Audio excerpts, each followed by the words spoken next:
üşümüş, yolcum üşümüş, nasıl edem ben?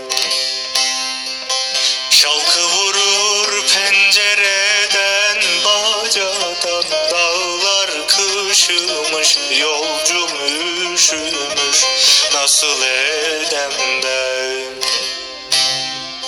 Uykusuz mu kaldın dünkü geceden, neydem neydem geceden?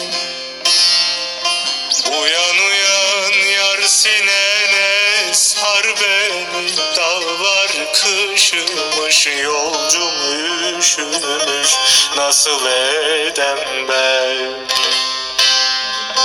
Uyan uyan yar, sinene sar beni, dağlar harami, açma yaramı, perişanım ben.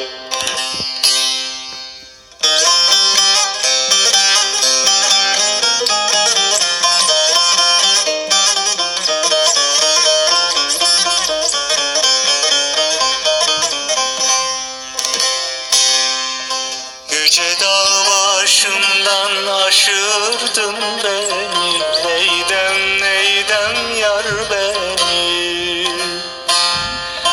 Tükenmez dertlere düşürdün beni, dağlar kışımış, yolcum üşümüş, nasıl edem ben?